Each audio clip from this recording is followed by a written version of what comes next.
Ste boli na rentgeni ruky? Ale nie na tej pohotovosti, potom. S akým odstupom času? Koľko to bolo ten rentgen po tom skutku? Prvýkrát na chirurgii mi len ošetrili octanovou masťou, že to bude len natiahnuté, pomliaždené a potom po 10 dňoch. Čiže po 10 dňoch ste boli na rentgeni s rukou. Áno. A čo zistil ten rentgen? Vtedy rentgen ešte neukázal zlomeninu. Dostala som... Ale hovoríme o ruke, nie o... Áno, o ruke, áno. Dostala som dlahu na ruku na 2 týždne. Po 2 týždňoch som šla na kontrolu. Rentgenovali mi to znovu a tam sa to potom až ukázalo, až potom to zistili. Čiže tú zlomeninu? Áno. Dobre rozumiem. Čiže zlomeninu zistili 10 dní, bol prvý rentgen a 2 týždne bol po ňom druhý rentgen. Tak ste povedali. Prakticky po mesiaci. Tak, áno. Rentgen, lebo čo myslíte? Ale ja neviem, že ste... Dobre, stačí, vážený, stačí. Škoda debatu. Nie, že teraz ja mám otázky. Vy už ste mali, pani doktorka, priestor na otázky. Pán svedok, ja mám jednu konkrétnu otázku, možno z toho vyplne ešte nejaká podotázka. A súvisí to práve s tým, čo sa tu stále omýla do kolečka ako mlínček na kávu. Ide o tú otázku toho rentgenu. Na samom počiatku príde za vami pacient, v danom prípade prišla pacientka, ja som vám tak naliadnutú vašu lekárskú správu, z pochopiteľných dôvodov, ja plne chápem, že vy si nemôžete spomínať na každý jeden konkrétny prípad, zvlášť keď tam je odstup času viac ako 1 rok. V danom prípade ste konštatovali, že bol vykonaný rentgen ruky a... Možno ho doniesť. Možno, ja neviem, bol urobený. Vieme z toho záznamu, vieme, že bol urobený. Ja nerozoberám, kto ho spravil, či ho spravili na pohotovosti, či ste ho dali robiť vy. Záznam je tam taký, že rentgen je negatívny. To 8.1.2009. Mňa zaujíma táto otázka z hľadiska medicínskeho, z hľadiska medicínskeho. Viete mi povedať, skúste nám povedať z praxe, vaše vedomosti, či už z praxe, zo školy, štúdia literatúry a tak ďalej. Ako taká zlomenina takéhoto charakteru, ako sa môže vyvíjať? Skúste nám to popísať. Aké fyziologické zmeny môžu sprevádzať? Ja sa udriem, bolí ma ruka. Bolí ma, jeden deň ma bolí, hovorím si, udrel som si, mám som narazenú, nejdem lekáru, dám si octanovú masť. Hej? Prídem na druhý deň.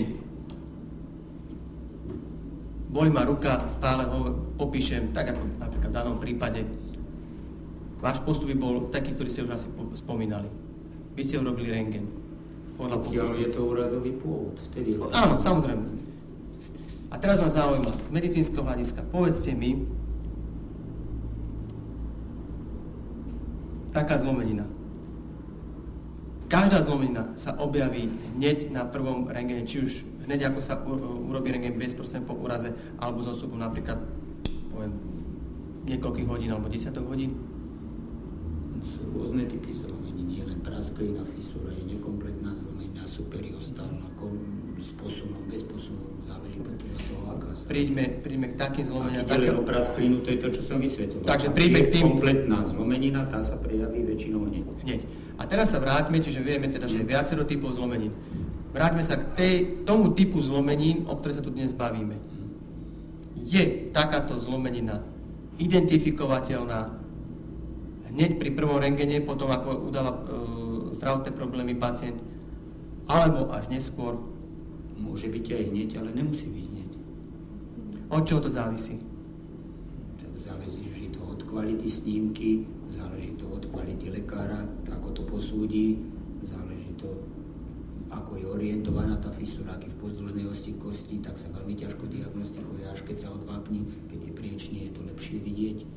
Keď je kompletná, je to vidieť väčšinou hneď, keď je superiostálna, je len náznak oblúčika, takého periostálneho oblúčika, že tam niečo môže byť. Opýtam sa to odvápnenie kosti. Iné je to u detí, iné je to u starého človeka. Dobre, to odvápnenie kosti, ktoré ste spomínali, dnes ste to spomínali asi druhýkrát, má nejaký zásadný význam pri odhalení od toho, či ide o zlomeninu alebo nie? Podľa toho, ako myslíte, ja som myslel odvápnenie v mieste tej fisúry, že tam dojde. Áno, na toto narážam. Ako nie, že či má pacientka osteoporózu. Nie. Stále narážam na to miesto, o ktorom sa bavíme. To znamená, miesto, kde došlo k nejakému úrazu, pôsobeniu nejakých síl, ktoré spôsobili nejaké zranenie úrazové.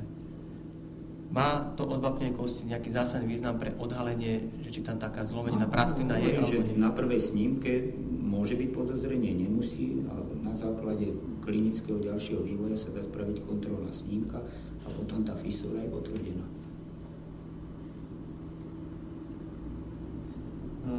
Pri takýchto prasklinách, viete nám povedať z praxe asi za aký čas môže dôjsť v mieste, kde došlo k tej praskline, k odvápneniu, ako rýchlo ten proces? Štandardne to dávame robiť tých 10-14 dní, väčšinou tých 10 dní. Tých 10 dní. Čiže to je aj tá doba, počas ktorej môže dôjsť k tomu odvápneniu v tom danom mieste? To neviem, na základe praxe my toto dávame za tých 10 dní, ale či tam dôjde skôr k tomu odvápneniu, to sa musíte nejakého znalca spýtať alebo ortopeda. To neviem presne za koľko, to je či za 5, za 6, za 10, ale my štandardne dávame kontrolné snímky robiť za tých 10, 12, 14 dní.